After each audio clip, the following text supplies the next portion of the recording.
치고 시작하도록 하겠습니다. 하나, 둘, 셋. 반갑습니다. 반갑다고 인사를 드렸는데요. 전 좀 아쉽죠. 제게 보이는 것은 화면뿐이니까. 하지만 여러분들은 화면을 통해 저를 또 보실 수 있을 것 같아요. 예, 오늘도 선물로 주신 하루가 여러분에게 복이 되기를 주님의 이름으로 축원합니다. 기도하며 시작할까요? 은혜와 사랑이 많으신 하나님 앞에 가까이 나아갈 수 있도록 저들에게 건강도 주시고 오늘 이 시간 주를 향해 예배할 열린 마음을 허락해 주시니 감사합니다. 하나님 앞에 나아가는 주의 백성들마다 우리 하나님 부으시는 은혜를 경험하게 도와주옵시고 하루를 살 넉넉할 힘과 능력을 공급받을 수 있게 도와주옵소서. 우리가 나눌 하나님의 말씀은 그저 글이고 책이 아니라 우리 속에 능력이 되는 줄로 믿습니다. 하나님, 마음에 담는 하나님의 말씀이 우리의 삶을 바꾸어내는 능력, 우리가 맞닥뜨린 문제와 어려움들을 이겨낼 수 있는 하나님의 기적하던 힘, 그것이 될 수 있도록 축복해 주옵소서. 예수님의 이름으로 간절히 기도하옵나이다. 아멘. 오늘 함께 부를 찬송은요 453장입니다. 예수 더 알기 원하네. 세상에 알아야 할 게 참 많지만 예수님보다 더 많이 알아야 할 것은 없습니다. 그런 마음으로 우리 하나님 앞에 한번 찬송합니다. 예수 더 알기 원하네. 찬송합니다.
성령의 감화 받아서 하나님 말씀 배우니 그 말씀은 자란자리 내 맘에 교훈되도다.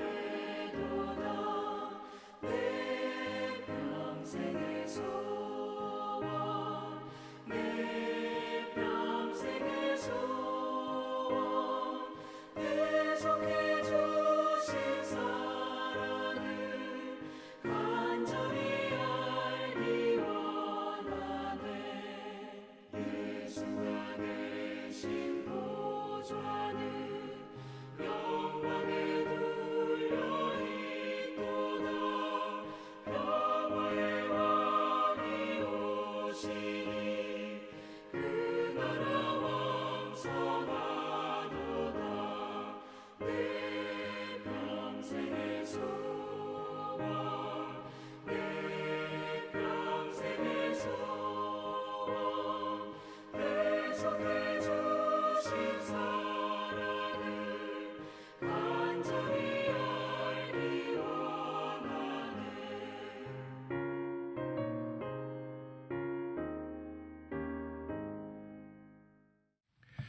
오늘 주신 하나님의 말씀 사도행전 13장 13절로 31절까지의 말씀이에요. 여러분 묵상 집에도 페이지가 여러 페이지죠. 조금 긴 말씀이긴 하지만 한번 읽어볼까요? 자, 목소리를 모두어서 여러분과 제가 같이 읽습니다.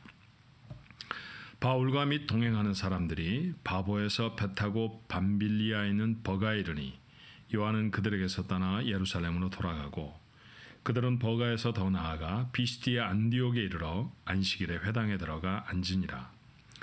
율법과 선지자의 글을 읽은 후에 회당장들이 사람을 보내어 물어 이르되 형제들아 만일 백성을 권할 말이 있거든 말하라 하니 바울이 일어나 손짓하며 말하되 이스라엘 사람들과 및 하나님을 경외하는 사람들아 들으라.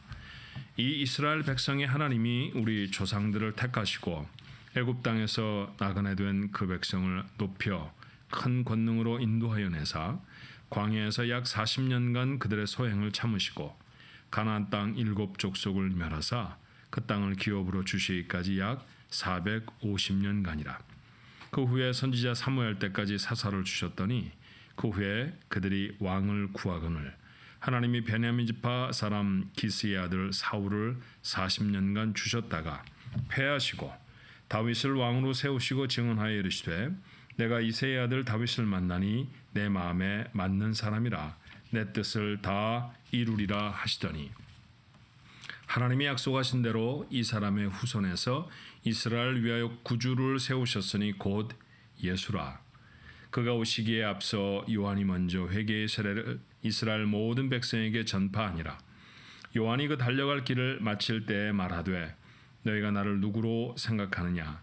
나는 그리스도가 아니라 내 뒤에 오시는 이가 있으니 나는 그 발의 신발끈을 풀기도 감당하지 못하리라 하였으니 형제들아 아브라함의 후손과 너희 중 하나님을 경외하는 사람들아 이 구원의 말씀을 우리에게 보내셨거늘 예루살렘에 사는 자들과 그들 관리들이 예수와 및 안식일마다 외우는 바 선지자들의 말을 알지 못하므로 예수를 정죄하여 선지자들의 말을 응하게 하여도다. 죽일 죄를 하나도 찾지 못하였으나 빌라도에게 죽여달라 하였으니 성경에 그를 가리켜 기록한 말씀을 다 응하게 한 것이라. 후에 나무에서 내려다가 무덤에 두었으나 하나님이 죽은 자 가운데서 그를 살리신지라. 갈릴리로부터 예루살렘에 함께 올라간 사람들에게 여러 날 보이셨으니 그들이 이제 백성 앞에서 그의 증인이라. 아멘. 사도행전 13장 말씀 묵상하는 가운데 있습니다. 사도행전 13장과 14장은 바나바와 바울의 첫 번째 전도여행, 줄여서는 바울의 1차 전도여행 그렇게 부르기도 합니다만 맨 처음 시작할 때 그 팀의 리더는 아마 바나바가 아니었나 하는 생각이 들어요. 그러니 앞으로는 적어도 1차 전도여행쯤에는 바울과 바나바 혹은 바나바와 바울이라고 이름을 붙여드리는 게 예의껏 붙여드리는 게 어떨까 하는 생각이 듭니다. 자, 어제도 지도를 나누었는데요. 같은 지도 나머지 부분을 좀 볼까요? 예, 여러분에게 지도가 보이시면 오른쪽에 있는 것이 시리아의 안디옥 또는 수리아의 안디옥. 당시에는 시리아를 수리아라고 불렀으니까요. 자, 그곳에 안디옥 교회가 있습니다. 그 안디옥 교회에서 사울과 바나바를 첫 번째 복음을 증거하도록 소아시아에 파송합니다. 배를 타기 위해서 그들이 갔던 곳은 셀루기아라는 곳이고요. 그곳에서 배 타고 키프로스 구브로 섬의 살라미스에 도착해서 바보에 이르렀습니다.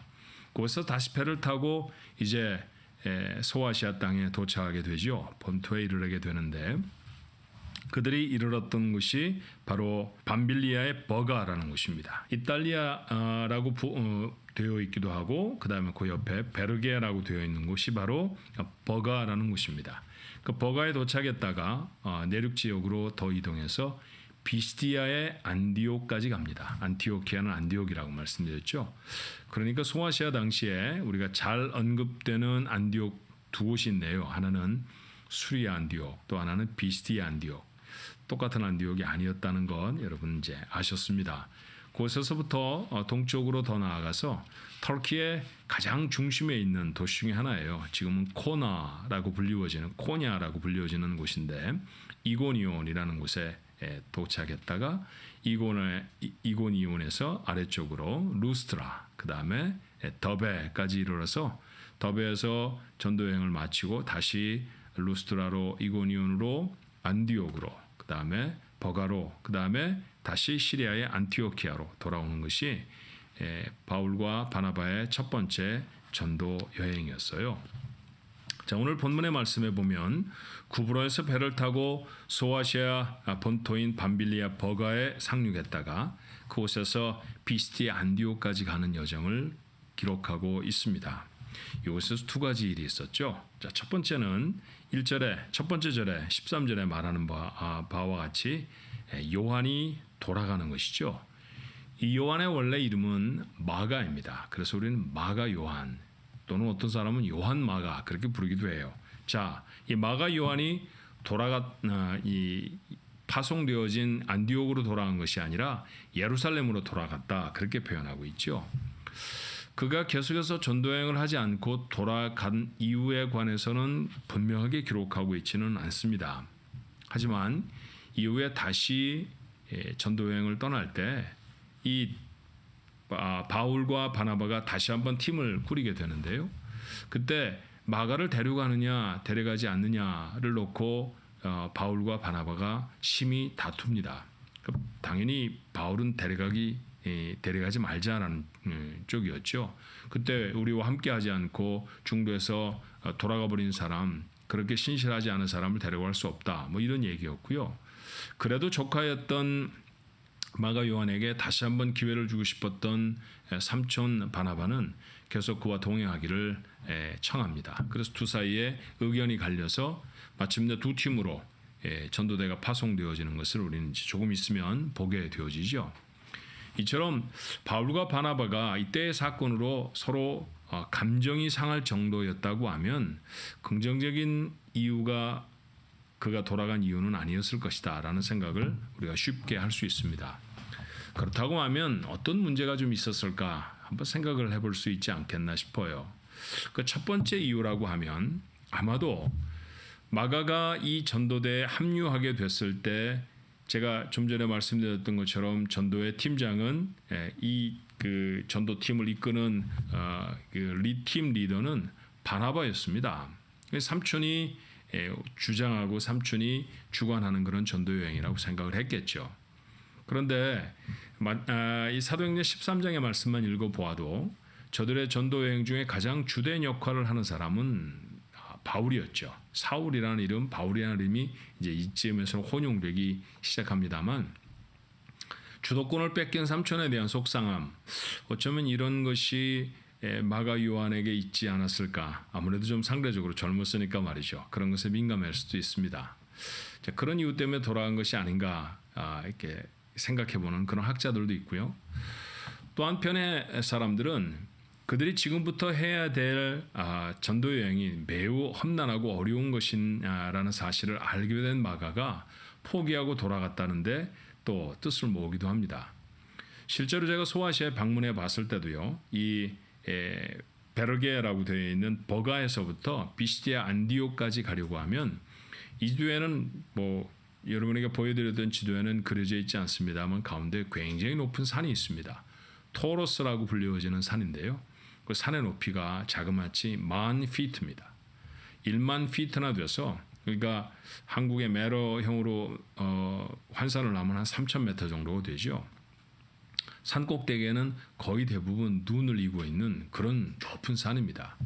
물론 뭐 산 꼭대기로 넘어가지는 않았겠습니다만 그런 큰 산을 넘어가야 한다는 것은요, 아무리 길이 만들어져 있다 할지라도 쉽지 않은 일이었을 거예요.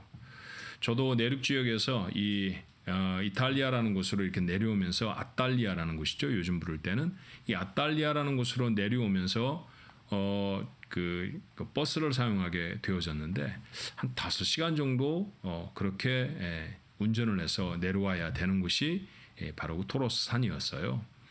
그러니 부잣집에서 편안하게 자랐던 마가 요한, 어쩌면 이 산을 넘는다는 것에 대단한 부담을 느꼈을지 모릅니다. 그래서 그가 중도의 하차에 예루살렘으로 돌아가 버린 것은 아니었을까, 그렇게 추정하는 학자들도 있습니다.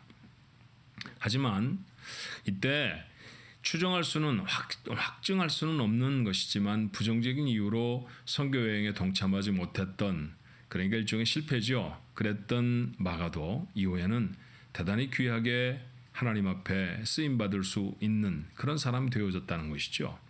한 번의 실수가 인생 전체를 좌우하는 것은 절대로 아닙니다. 하나님은 다시 붙잡아 그를 온전한 사람을 일으켜 세워 주시죠. 전도 여행에 데려가기를 극구 꺼려했던 바울이 자신의 만년에 죽기 전에 기록했던 마지막 성경이라고 알려져 있는데요. 디모데후서 4장 11절의 말씀에 보면 이런 말씀을 합니다. 내가 올 때에 마가를 데리고 오라. 그가 나의 일에 유익하니라. 바울의 이런 표현은 정말 뜻밖이죠. 난 절대로 데려갈 수가 없어. 그래서 어쩌면 자기에게 사역의 기회를 주었던 스승 같은 사람, 그리고 믿음의 선배와 같은 바나바에게 화를 벌컥 내고 결별을 할 정도로 문제를 만들어냈던 마가, 그 사람을 가르쳐 후에는 내게 유익한 사람입니다. 이렇게 말합니다. 한두 번의 실패 때문에 실망하고 절망하지 않아야 할 것입니다.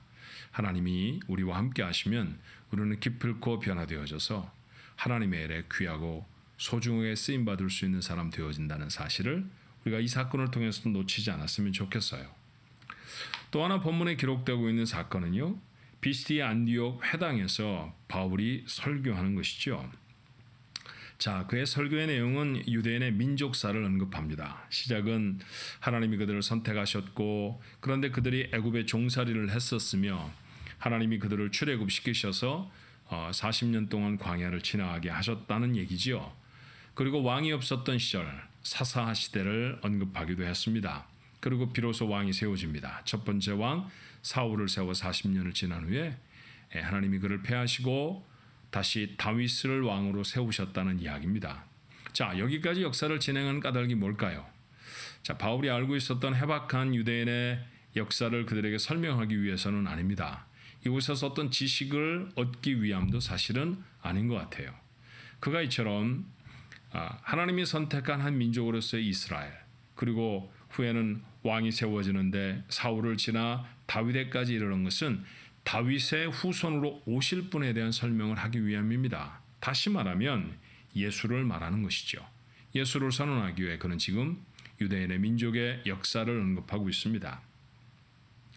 시간의 흐름을 역사라고 표현하지 않습니까? 그런데 사람을 구원하시려고 하는 하나님의 목적을 중심으로 기록한 역사, 그 역사를 우리는 구속사라고 부릅니다. 그러니 오늘 바울이 언급하고 있는 이 역사는 구속사의 다름이 아닌 것이죠. 그가 지금 사무엘, 사울, 다윗 이런 사람들을 언급했습니다. 이름이 구체적으로 언급되지 않았습니다만 정황이 그때 역사를 언급했다고 하면 사람들의 머릿속에는 어쩌면 아브라함도 지나갔을 것이고요. 하나님이 선택하셨다 그러면 아브라함이 우리 머리에도 가장 먼저 떠오르잖아요. 또 출애굽했다 이러면 모세 이름은 언급되지 않았어도 어떻게 모세라는 이름을 생각하지 않을 수가 있겠습니까? 이제 그런 모든 이름들이 있죠. 그 이름들을 다 동원해 지금 바울이 설명하고 싶은, 바울이 선포하고 싶은 유일한 한 이름, 그 이름은 다름이 아닌 예수입니다. 그러면 역사를 이렇게 말하면 어떻겠습니까? 예수 이전의 사건은 예수님께로 수렴되는 것이고, 예수님 이후의 역사라고 하면 그것은 복음이 어떻게 세상에 넓혀져서 다시 오실 예수님을 준비케 하는 것인가에 대한 것이죠. 그렇습니다. 역사는 예수님의 이야기입니다. 마침 영어로 history라는 말은 his story라는 말의 축약처럼 보이기도 하지 않습니까?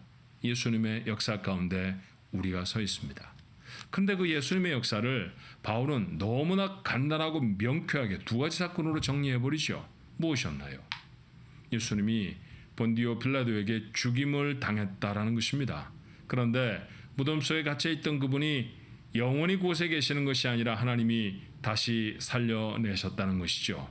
예수의 죽음과 부활, 사람들에게 증거하고 싶었던 가장 중요한 메시지였습니다.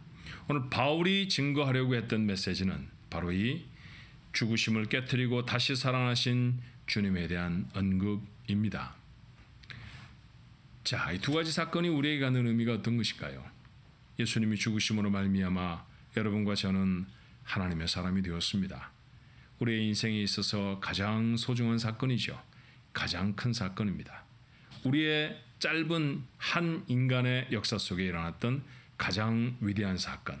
주님이 나를 위해 죽으셨다는 사실이 내게 믿음으로 받아들여진 사건입니다. 또 하나의 사건이 있다고 하면 내가 다시 살아난 것처럼 너희도 다시 살아날 것이다. 주께서는 우리에게 부활을 약속하시죠. 약속하신 부활대로 주께서 죽음을 깨뜨리시고 다시 살아나셔서 그 약속의 실체를 보여주심으로 우리가 다시 살아날 그날을 소망하며 살아갈 수 있는 인생이 되어졌다는 것입니다. 구원받아 부활을 소망하며 사는 인생, 이게 그리스도인의 인생 아닙니까? 오늘 한날을 살면서 다양한 종류의 사람들을 만나고요, 다양한 종류의 사건들을 경험할 것입니다. 하지만 그 모든 사건이 수렴되는 것은 무엇입니까?